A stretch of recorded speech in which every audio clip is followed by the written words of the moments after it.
Today we are going to be fantasy booking the retirement tour of the greatest of all time, John Cena. Just keep in mind, this is completely fantasy booking. This is not a prediction of what is going to happen on his retirement tour.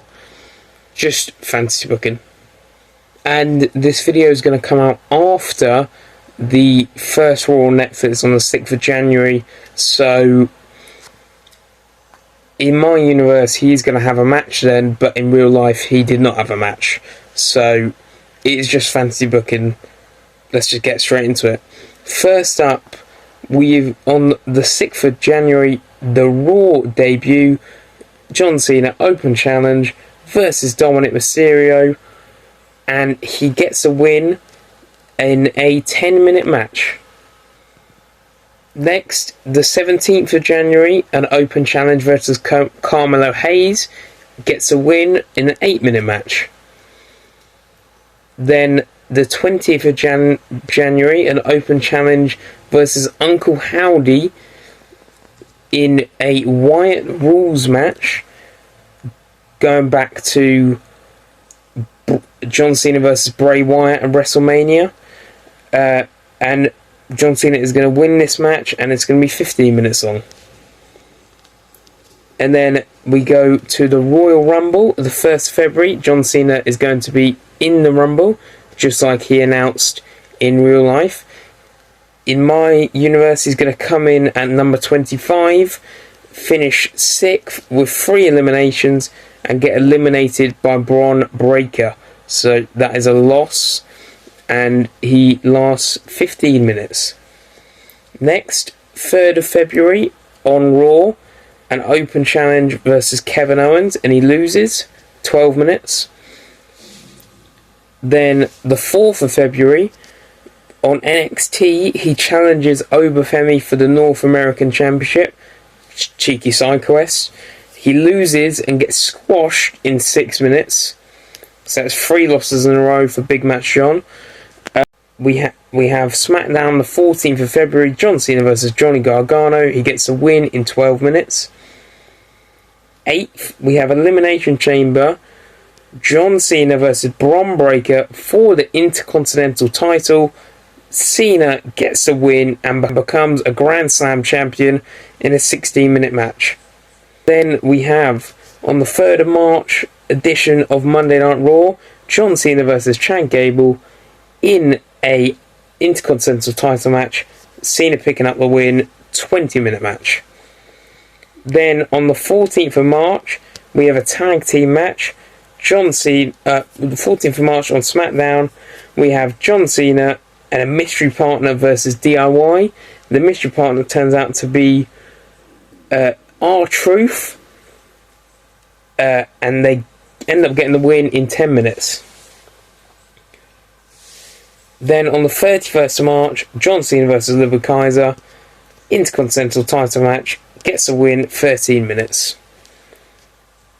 And now we are on to the Showcase of Immortals, WrestleMania 41, Night 2, the 20th of April, John Cena versus Cody Rhodes for the WWE title. This match is going to be Extreme Rules. It's going to be 38 minutes long. John Cena gets a win and becomes 17-time world champion. Then on the 28th of April, Monday Night Raw, John Cena versus Finn Balor for the WWE and Intercontinental title, where Cena wins in a 20-minute match. Then a Backlash on the 17th of May for the WWE and IC titles. We have his first pay-per-view WWE title defense against Jey Uso, where he picks up the win in 18 minutes. 2nd of June edition of Monday Night Raw, John Cena versus Sami Zayn, WWE and IC title match, gets a win in 18 minutes. Raw, 9th of June, John Cena versus Joe Gacy, just for the IC title this time, picking up the win in 12 minutes. Raw, 16th of June, John Cena versus Montez Ford for the Intercontinental title, Cena picking up the win in 15 minutes. In the 23rd of June's edition of Monday Night Raw, John Cena versus Tama Tonga for the WWE and Intercontinental title, Cena picking up the win, 14-minute match.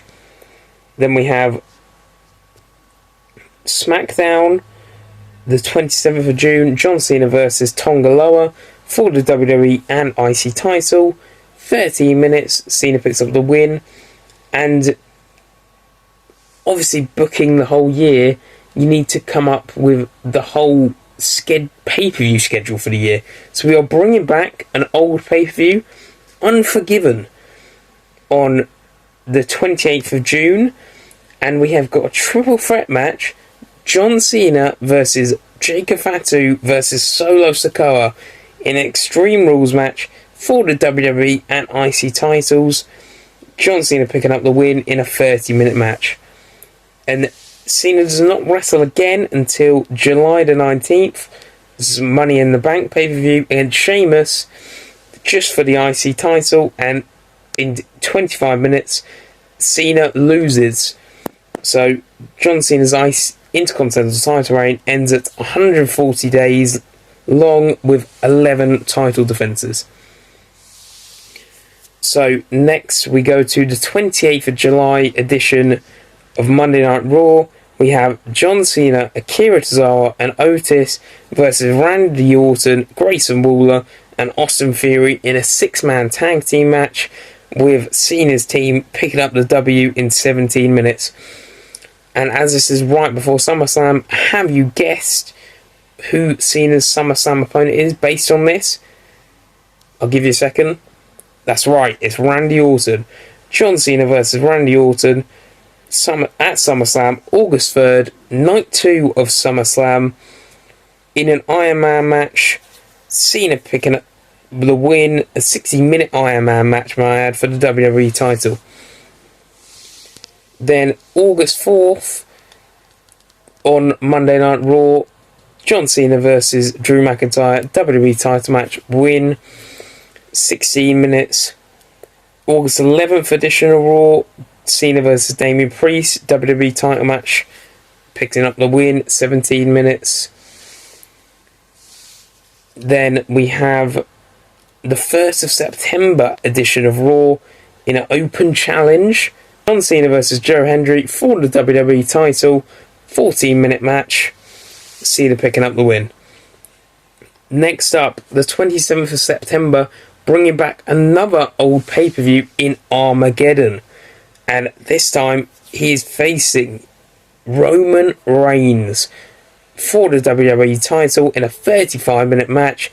Bloodline rules, Cena picks up the win. You're getting a bit of a trend now. We're in September. Come on, guys. Then October 4th edition of SmackDown in an open challenge, John Cena versus Ethan Page for the WWE title in a 21-minute match. Cena picking up the win. Next up, 11th October SmackDown, John Cena versus LA Knight, obviously because they have history tagging with each other in the past. Cena was a special guest referee for the LA Knight Miz match. There's a little bit of history there. 18-minute match for the WWE title. Cena picking up the win. Then we have John Cena versus Gunther on the 13th of October edition of Monday Night Raw for the WWE title. 20-minute match. Cena picks up the win. Then we have...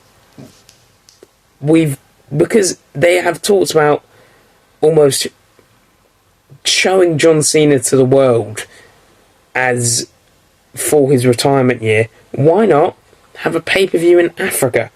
We have got Carnage in Cape Town in South Africa, 25th October. John Cena is fighting in a steel cage match for 31 minutes against CM Punk, arguably John Cena's best ever rival, with their Money in the Bank 2011 match and match on Raw in 2013.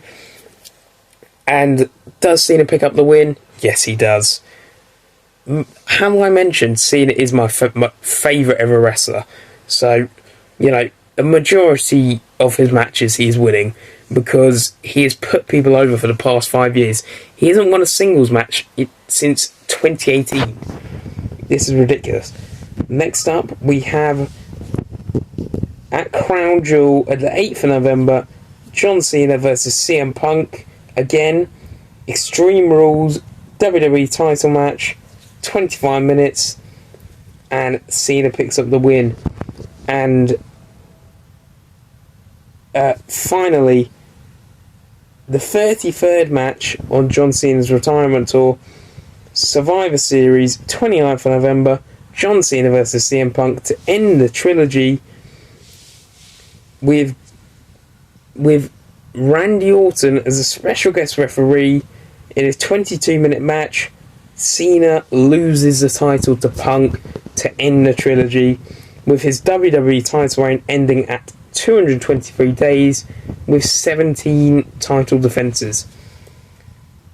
He gets 28 wins, 5 losses, and his accomplishments in this year: 223-day WWE title reign and 140-day Intercontinental title reign. His major feuds being Bron Breakker, Cody Rhodes, Jey Uso, Jake Fatu, Solo Sikoa, Sheamus, Randy Orton, Roman Reigns, and CM Punk. I tried to give Cena a wide range of opponents, of considering people that he's faced in rivalries before, like CM Punk, but also putting him up against completely new people that he's never faced, like Damian Priest, Joe Hendry, Ethan Page. Let me know what you think of my fantasy booking of John Cena's retirement tour. I never usually ask for this, but I am going to ask, if you're still watching 12 minutes in, can you please like and subscribe? Because this has taken hours of effort to book 33 matches for big match John Cena, and it's going to take a long while editing as well. I know I'm a small creator, but like and subscribe please. Thank you, and goodbye.